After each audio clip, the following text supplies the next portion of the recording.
marami ng mga technology, sabi mo nga, nag-i-evolve na ang technology natin ngayon. And may may mga machines na tumutulong para mapabilis ang pag-ani ng mga palay. Pero talaga din sa ibang province, katulad na lang Nueva Ecija, tinatry pa rin nila na hanggat maaari yung process nila makakatulong pa rin sa mga mamamayan na may marami pa rin silang trabahador. Kasi alam naman natin siguro na ang mga machines pinapabilis at nakakawala din ng trabaho para sa iba kasi mamamayan natin yan ang pinaka-trabaho nila. Actually, ang pananaw ko dyan, medyo naiiba. Kasi ang paggamit ng mga modernong makinarya para sa mga magsasaka, malaking naitutulong nito kasi napapabilis yung proseso ng pagtanim at pag-ani. So anong impact nun? Dadami yung kanilang maaani, madami silang pwedeng ibenta. At the same time, lalaki ang kita nila. Yun yung on the other side.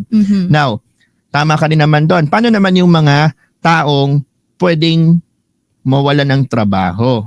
Kasi syempre, ang concept nga niya, di ba? Ang isang tao kaya niya magtanim ng, let's say, 1 hektarya sa loob ng isang oras. Kunyari lang. Oo. Di ba?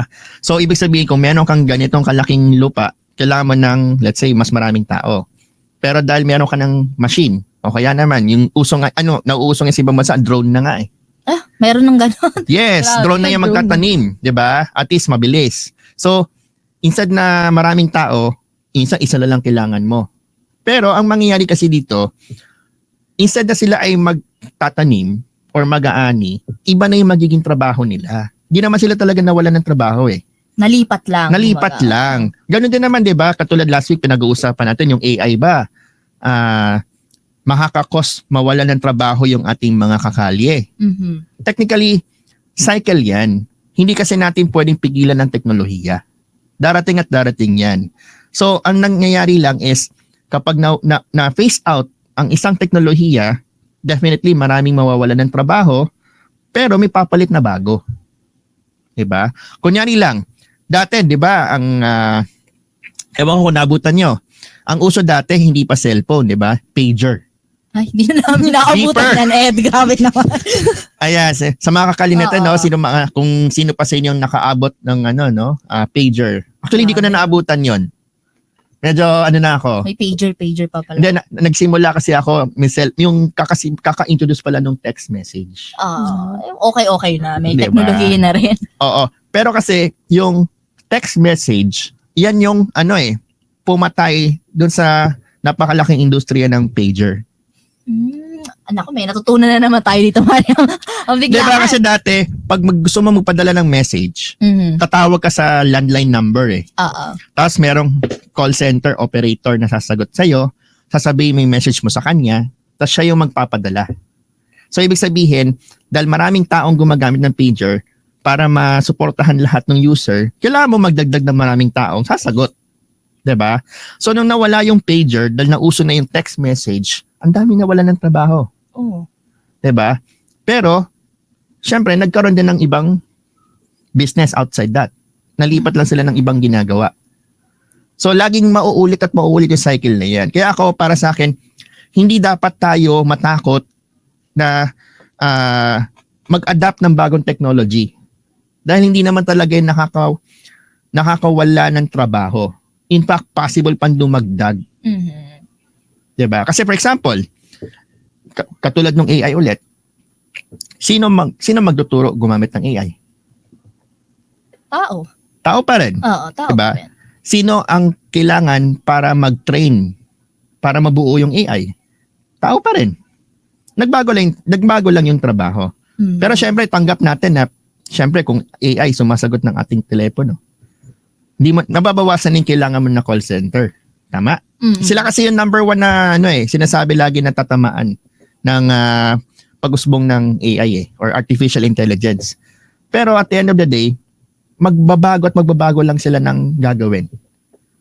And not to mention, para sa iba, mas makakatulong pa kung ang ating mga empleyado ay marunong gumamit or i-maximize yung paggamit ng artificial intelligence. Kasi ang usapan natin dito is yung tinatawag nating productivity ng bawat isa. Diba? Mas maganda yun. For example, Mas gusto natin na tayo, pag meron tayong trabaho, mapapabilis yung trabaho natin para hindi tayo stress. Hindi tayo nadidelay sa deadline natin. 'Di ba? So mas marami tayong output, mas masaya tayo, mas masaya ang kumpanya kasi mas maganda yung output natin. Happy ang lahat. Yun yung sinasabi natin na wag nating katakutan ang advancement. Siguro, Dapat i-embrace natin yan. sa bagay. Siguro kaya lang natatakot ang mga mamayang Pilipino kasi hindi pa, bago pa sa kanila. Oo. Diba? Kakapasok pa lang Yung din change kasi mahirap tanggapin. Totoo. 'Di ba kadalasan 'di ba pag may bago ang hirap. Katulad nung sa ating mga lolo't lola.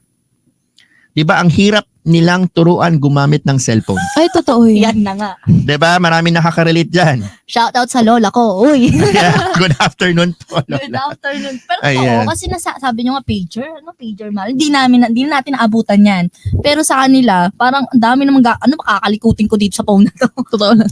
Parang ang hirap naman dati, patatawag ka lang, meron ng magsasabi para sa akin. Actually, yan din yung reason bakit tayo nahihirapan ding mag-shutdown ng 2G. Dahil marami pa rin gumagamit ng tinatawag nating 2G phone or dumb phone. Ito yung mga telepono na 2G lang. Meron pa palang ganito? Meron. Yung mga lumang Nokia, di ba? Ang dami pa rin gumagamit yun sa probinsya. So, yun yung reason bakit nahihirapan din mag-move forward. Kasi malaki ang itutulong pag na-shutdown ng 2G eh. Kasi syempre yung frequency, pwede nang i-reassign, magamit sa iba pang technology. Pero dahil kailangan natin i-maintain yun, nandun lang siya. Diba? Meron na atang 6G? Meron na ba? Wala pa naman. Oh, I mean, wala. meron ng trial, Oo. pero in-expect po natin ang 6G by 2030 pa. Ayan, magkakamero na pala. Oo. Siyempre, lagi may bago, di ba? Parang wifi lang yan. Lagi may bago. Then, actually, ang wifi every 6 years. May bagong standards na tinatawag. So, sa cellphone naman natin, yung 4G, 5G, 6G, usually every 10 years. Naglalabas sila ng bagong standard. Pero syempre, yung adoption, iba pang usapan yan, no? Kasi syempre, nung nagsimula naman yung 5G, di naman tayo kagad nagkaroon eh. Oo, matagal. Few months delayed tayo. Pero, di naman tayo huling-huli. That's a good thing naman. Ako, Pilipino pa magpapahuli. Ako, parang hindi naman. Sasabay yan sa uso. Oo. Pipilitin. Kasi hindi nasabay. Ipagpipilitan natin niya, di ba? Oo. Pero syempre, ano yan, no? Katulad nga ng sinabi rin natin last week, hindi naman porket may bagong technology, adapt kagad tayo. Mhm. Sometimes kasi, di ba, yung sinasabi nila, pababain muna natin yung presyo. Oo. Di ba may mga ganun ng mga Linyado Pilipino, eh. ganun kasabihan or kaugalian na wag sumabay sa uso. Mhm. Di ba? Pero syempre, ibang usapan pag technology kasi, ano yan eh, kailangan dapat nasa forefront tayo. Diba? Ngayon, parang pag pumunta ka sa ibang bansa, katulad ng China, usong-uso yung mga driverless car. Meron na bang ganun? Yes. Parang di Sa US, sa San dito Francisco, eh. meron na yung mga Waymo, driverless car na sila. Parang na-afford lang to ng mayayaman, Ed eh. Ay, hindi naman. Kasi ang driverless car nila, parang ano lang, taxi. Oh, okay. So, pwede kang tumawag ng driverless car using your app. Pupunta sa iyo yung kotse, pipindutin mo sa phone mo para bumukas yung pinto, sasakay ka, at ihahatid ka niya kung saan mo gustong pumunta. All without driver. Ay, grabe ka-advance, no?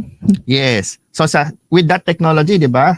Siyempre, isipin natin, ang pwedeng mawalan ng trabaho ay mga driver. Taxi driver. Yan na, kasi yun ang iniisip ko na naman ako. Yan na naman. Yan. Pero sa totoo lang, once again, magbabago lang ulit ng gagawin. Magkakaroon ng panibagong opportunity for a lot of us. 'Di ba? Siyempre, gusto natin 'yon, maganda 'yon kasi imagine niyo na lang, no, may traffic kaya sa Pilipinas kung lahat ng sasakyan natin ay driverless. Napaisip ako. Napaisip ako. Nag-loading din ako dun. Oo nga, pero di ba may ano yun? Parang may downfall na baka mamaya mag-malfunction yung machine o Yes. yung ano. Pero usually naman Magkabungkuan sila. they built a safety naman eh. In fact, yung mga trials sila is very impressive. Hmm. Minsan nga, di ba, meron silang, kahit sa YouTube, pwede po natin makita na mga kakalya yung mga sample ng mga test nila. Di ba? May biglang dumaan sa harap, tumigil mag-isa yung sasakyan. Tsaka actually, sa totoo lang, yung mga driverless car, no, sa US for example, meron din yung may mga nakabantay din ng mga Pilipino. May mga bantay din pala ito. Ironically, yung kanilang support, no? Kasi pwede ka doon tumawag ng support. Kunyari may issue or meron kang concern habang ikaw ay nakasakay sa driverless car. Ang mga sumasagot niyan, yung iba galing din sa Pilipinas. Ah.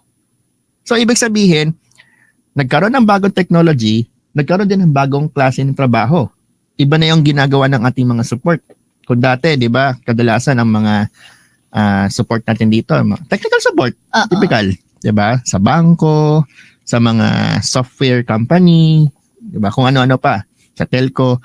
Pero ngayon, ang sinusuportahan na rin ng ibang mga natin sa call center ay yung mga sumasakay ng driverless car.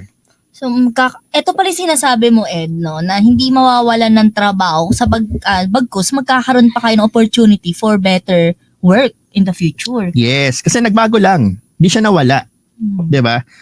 Pero normal naman kasi yung yung pag sinabi mo kasi nawalan ka ng trabaho, yes, talagang directly Negative yung negative yung connotation eh. Pero if you look around, 'di ba? Malay mo may better opportunity for you. Hindi mo kailangan mo lang kasi ang sinasabi natin dito, ang gusto nating iparating is we need to look outside the box. Huwag tayong magstay dun sa ating munting hawla. 'Di ba? Embrace mo yung Totoo. pagbabago. Actually, mahirap yun, no? Sabi rin, change is hard. O parang nag-change ka ng career mo. Tapos hindi mo alam yung pinasok mo. Isa yun eh. Pero kasi ang buhay kasi dapat continuous learning yan eh. Ah. Hindi dapat tayo tumitigil sa pag-aaral. 'Di ba?